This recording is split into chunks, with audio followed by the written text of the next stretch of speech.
Well, dear students, as I have already mentioned that at the time of cell division, the chromatin which is present within the nucleus condenses and it takes the shape of the chromosome.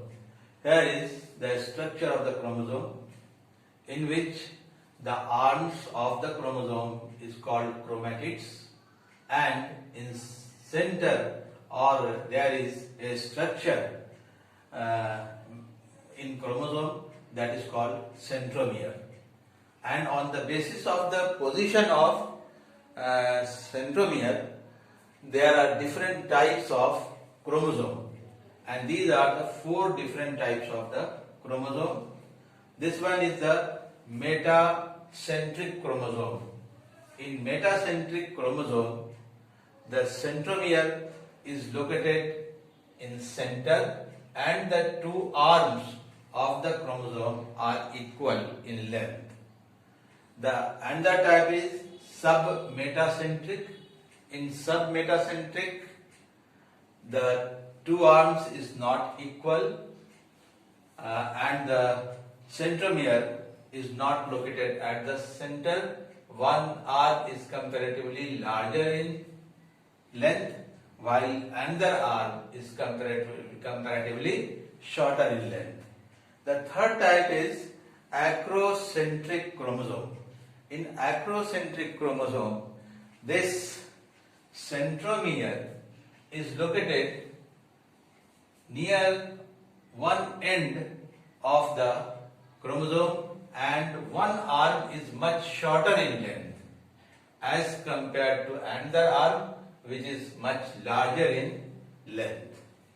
And the last type is known as the telocentric chromosome, in which the centromere is located at one end of the chromosome and there is only one arm.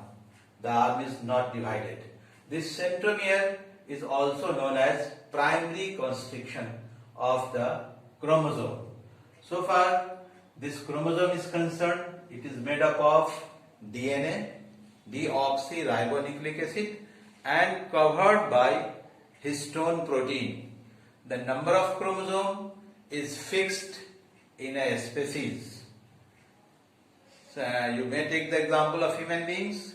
In human beings, there are 46 chromosomes. We have 23 pair or 46 chromosomes. The number is always fixed in a species, and it is the genetic material and it helps in carrying genetic information from parents to the offspring. Dear students, we have discussed the structure of eukaryotic cell.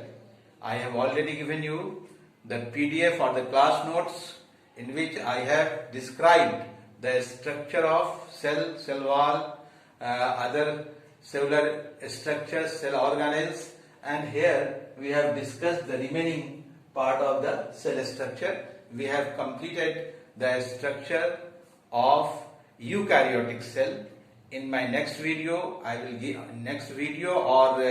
PDF. I will give you the structure of the prokaryotic cell and then the difference between the prokaryotic cell and the eukaryotic cell. That will be described. One thing more, there is also a structure which is known as plasmodesmata. There is a structure which is known as plasmodesmata. Plasmodesmata. It is protoplasmic connection. This one is actually protoplasmic connection. This one is this plasmodesmata is protoplasmic connection between the 2 cells. It is not compulsorily found between all cells, but in few cells there is protoplasmic connection between the 2 cells. You might be remembering that there is safe tube might be remembering that there is a sieve tube and the companion cell in xylem of the plant cell, and in between these two there is protoplasmic connection, and that protoplasmic connection is known as plasmodesmata. In the next video we will discuss about the prokaryotic cell and then the difference between the prokaryotic and the eukaryotic cell. Thank you.